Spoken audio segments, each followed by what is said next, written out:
What if the intermediate tyres didn't exist? So this has been the case in the past then in Formula 1, when there is literally just a wet and a dry tyre, which is exactly what we're going to simulate today. Now, of course, because of the way the game works, I can't just remove the intermediate tyre.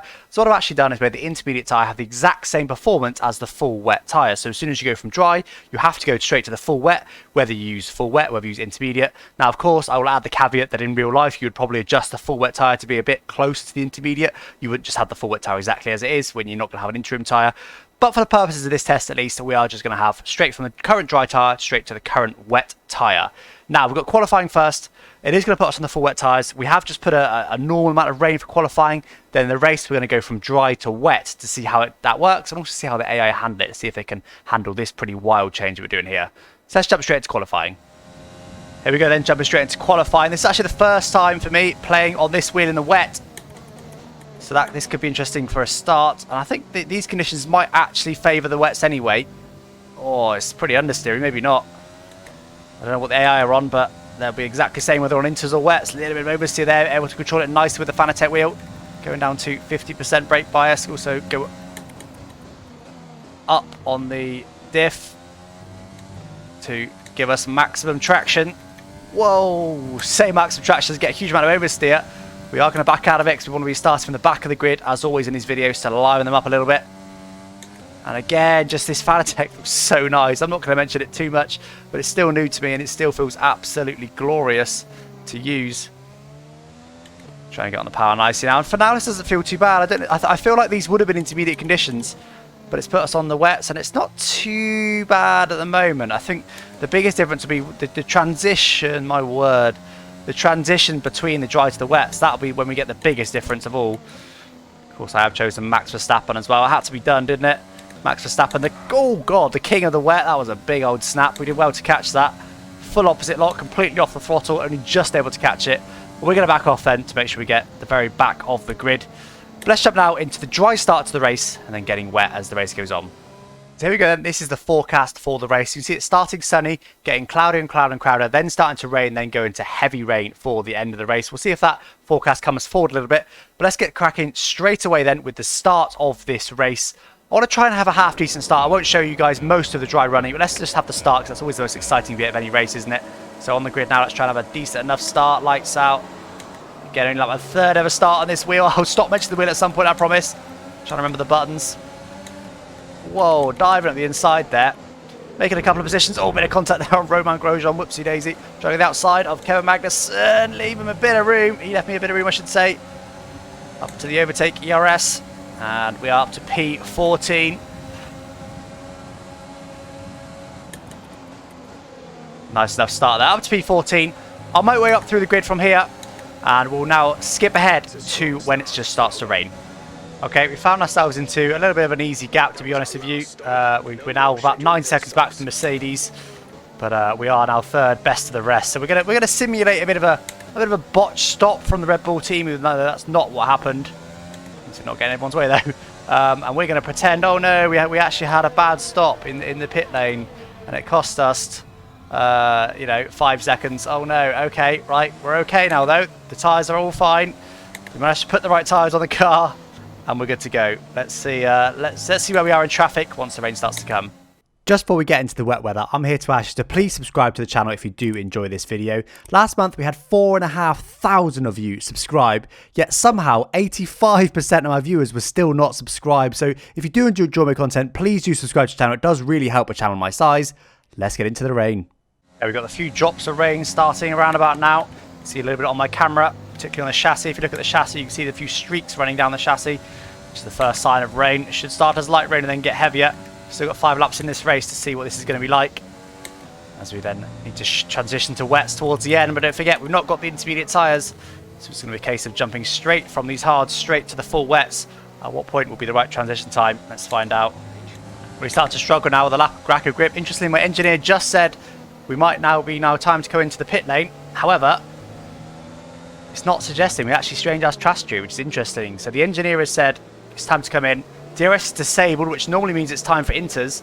However, it's not suggesting a strategy change. So clearly, the game is quite adaptive, and it's realizing that the wetness level, which is how it's worded in the code, of the full wet tyres is a bit too wet, and actually these tyres are better in these conditions, despite, there we go, having very little grip. There we go, confirmation, DRS is now disabled. Look at this, we've got no grip, but it's not, the game thinks it's not time yet. Now it finally thinks it's time to box. And it is going to put us straight to the full wet, so clearly the game does adapt quite well. We're going to come in straight in for the full wets. A few of the guys are staying out. Let's see how this shakes out. Oh, I only just got it slowed down, but we did get it slowed down. So we go straight to the full wet tyres then. Interesting, the game did adapt to that. That's actually really impressive that the game adapted. I think it was a bit of a slow stop because our teammate just stopped ahead of us. Double stack. No one else pit. The Ferrari did pit. No one else pit, so they're all now out on the dry tyres, which is a great test for us because now we'll see if we'll come out ahead of them or not. We've got Sebastian Vettel as well just ahead as a bit of a marker. So no intermediate tyres, straight to the full wets. Oh, a bit of understeer in the pit exit. Oh, just struggling. Dirty air isn't helping either.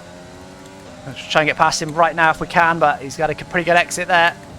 Got a bit of overtake to use at some point. Now these conditions, it is now gone to heavy rain. These conditions are going to quite quickly become what would be full wet conditions, but you don't often see cars going straight from one to the other, do you?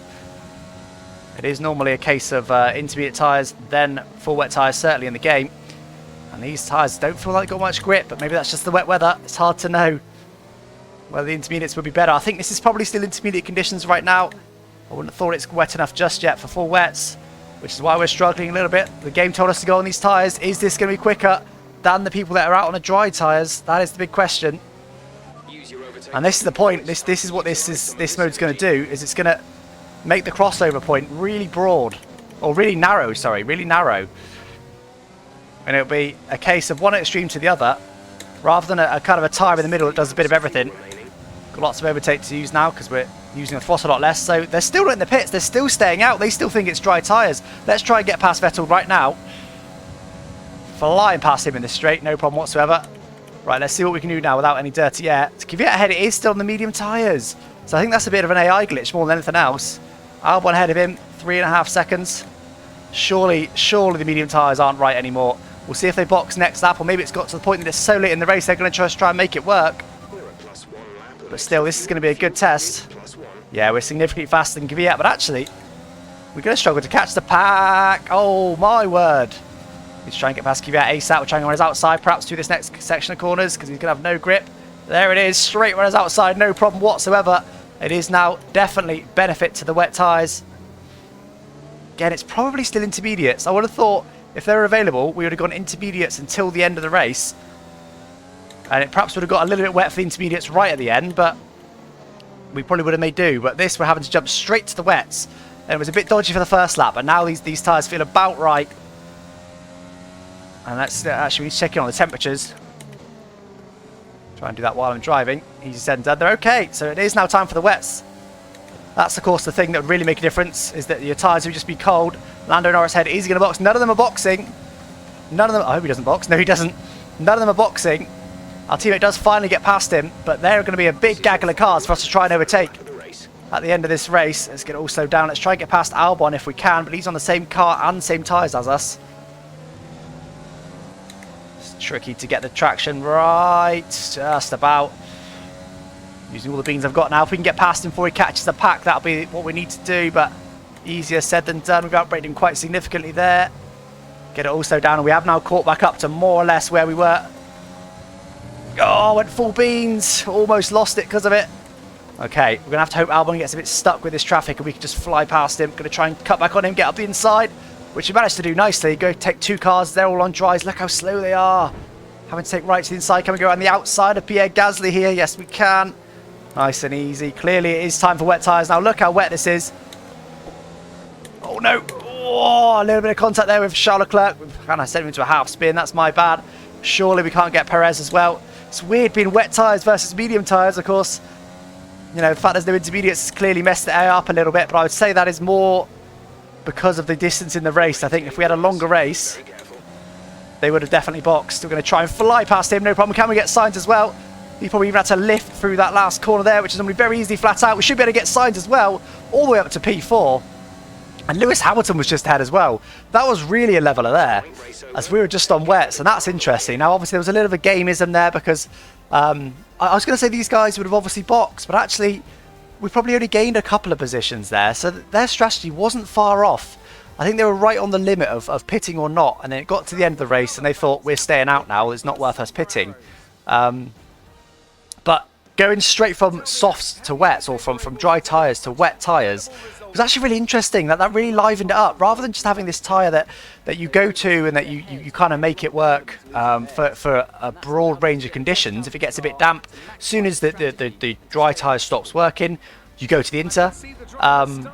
That wasn't the case in that race, and it actually livened it up quite a lot. I think F1 should consider introducing this. Of course, the big drawback would be that you might lose some outright performance on the wet weather tyres, in particular on the very wet conditions. You know, we wouldn't want to see cars not able to you know, go out at all really when the weather gets bad, which we already see at the moment a little bit.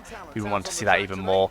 But let's just have a look then. So interestingly, Bottas didn't pit and end up winning the race. Hamilton did pit. When did he pit? Because he really lost out really badly. He went straight from hards to wets. So he only had 2 laps on him. That's why. That is why. He did a 27.0 on the last lap. Bottas did a 27.9.